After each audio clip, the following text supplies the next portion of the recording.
श्री परमात्मने नमः। श्रीमद् भगवद गीता के पहले अध्याय का महात्म्य।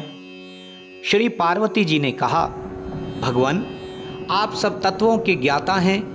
आपकी कृपा से मुझे श्री विष्णु संबंधी नाना प्रकार के धर्म सुनने को मिले जो समस्त लोक का उद्धार करने वाले हैं। देवेश, अब मैं गीता का महात्म्य सुनना चाहती हूँ, जिसका श्रवण करने से श्री हरि में भक्ति बढ़ती है। श्री महादेव जी बोले, जिनका श्री विग्रह अलसी के फूल की भांति श्याम वर्ण का है, पक्षीराज गरुण ही जिनके वाहन हैं, जो अपनी महिमा से कभी च्युत नहीं होते तथा शेषनाग की शैया पर शयन करते हैं, उन भगवान महाविष्णु की हम उपासना करते हैं। एक समय की बात है, मुर दैत्य के नाशक भगवान विष्णु शेषनाग के रमणीय आसन पर सुखपूर्वक विराजमान थे।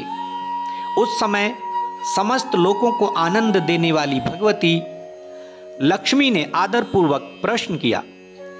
श्री लक्ष्मी जी ने पूछा, भगवान आप संपूर्ण जगत का पालन करते हुए भी अपने ऐश्वर्य के प्रति उदासीन से होकर जो इस क्षीर सागर में नींद ले रहे हैं, इसका क्या कारण है? श्री भगवान बोले, सुमुखी मैं नींद नहीं लेता हूं, अपितु तत्व का अनुसरण करने वाली अंतर्दृष्टि के द्वारा अपने ही माहेश्वर तेज का साक्षात्कार कर रहा हूं।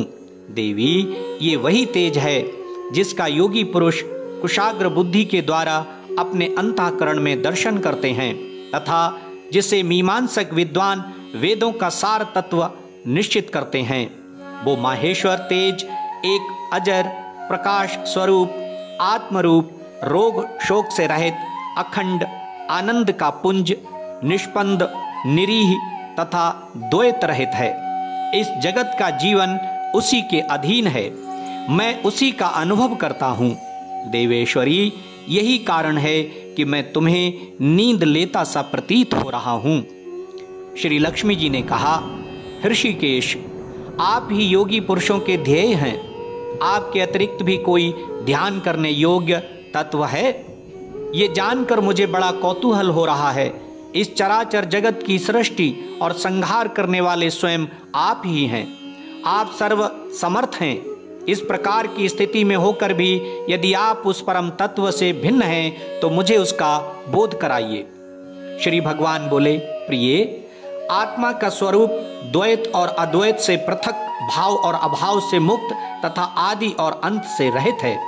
शुद्ध ज्ञान के प्रकाश से उपलब्ध होने वाला तथा परमानंद स्वरूप होने के कारण एकमात्र सुंदर है। वही मेरा ईश्वरीय रूप है। आत्मा का एकत्व ही सबके द्वारा जानने योग्य है। गीता शास्त्र में इसी का प्रतिपादन हुआ है। अमित तेजस्वी भगवान विष्णु के ये वचन सुनकर लक्ष्मी देवी ने शंका उपस्थित करते हुए कहा, भगवान यदि आपका स्वरूप स्वयं परमानंदमय और मन वाणी की पहुंच के बाहर है तो गीता कैसे उसका बोध कराती है? मेरे संदेह का आप निवारण कीजिए। श्री भगवान बोले, सुंदरी सुनो, मैं गीता में अपनी स्थिति का वर्णन करता हूँ। क्रमशः 5 अध्यायों को तुम 5 मुख जानो, 10 अध्यायों को 10 भुजाएं समझो तथा 1 अध्याय को उदर और 2 अध्यायों को दोनों चरण कमल जानो। इस प्रकार ये 18 अध्यायों की वांग्मयी ईश्वरीय मूर्ति ही समझनी चाहिए। ये ज्ञान मात्र से ही महान पातकों का नाश करने वाली है।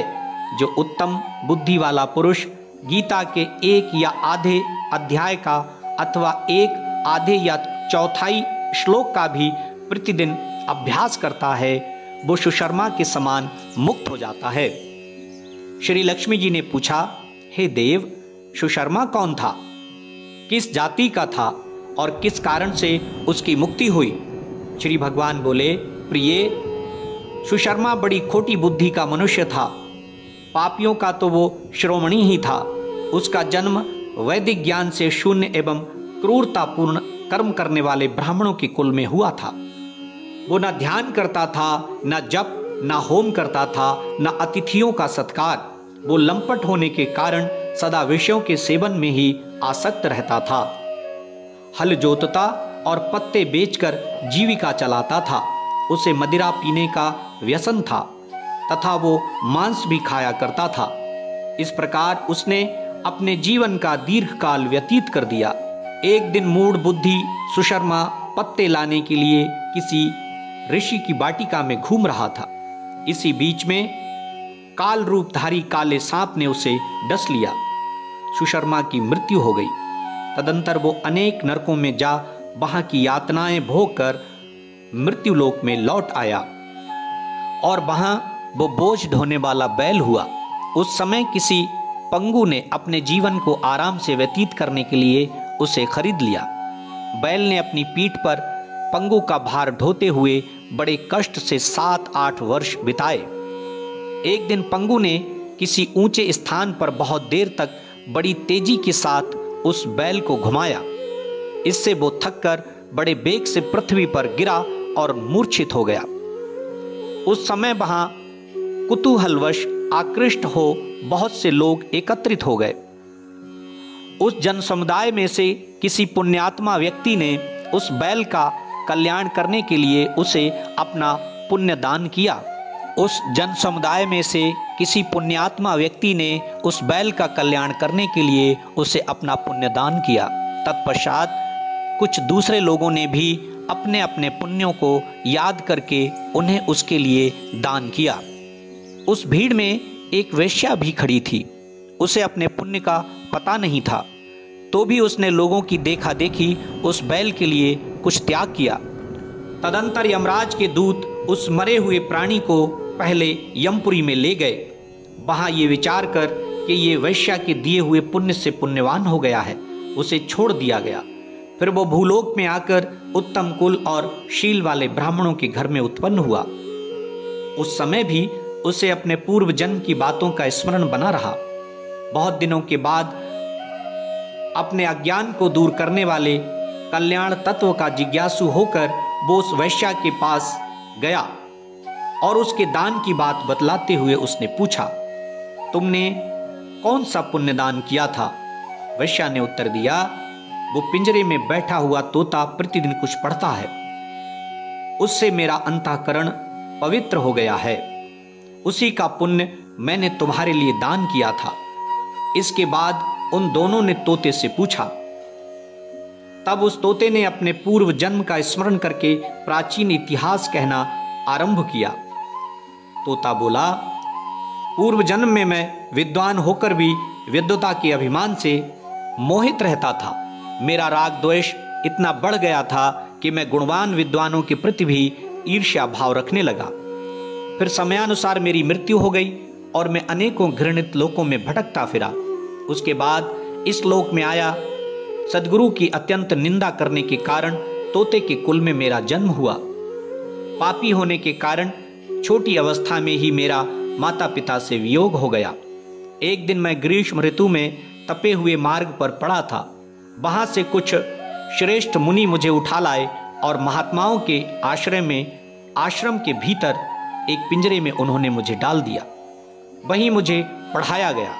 ऋषियों के बालक बड़े आदर के साथ गीता के प्रथम अध्याय की आवृत्ति करते थे।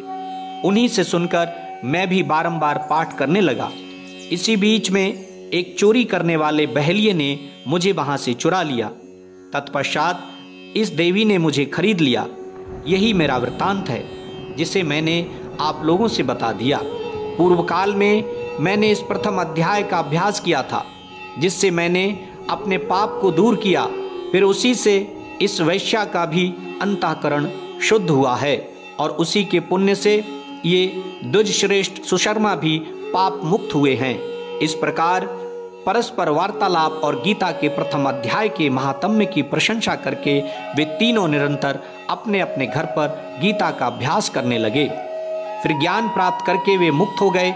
इसीलिए जो गीता के प्रथम अध्याय को पढ़ता, सुनता तथा अभ्यास करता है, उसे इस भवसागर को पार करने में कोई कठिनाई नहीं होती है। जय श्री कृष्ण।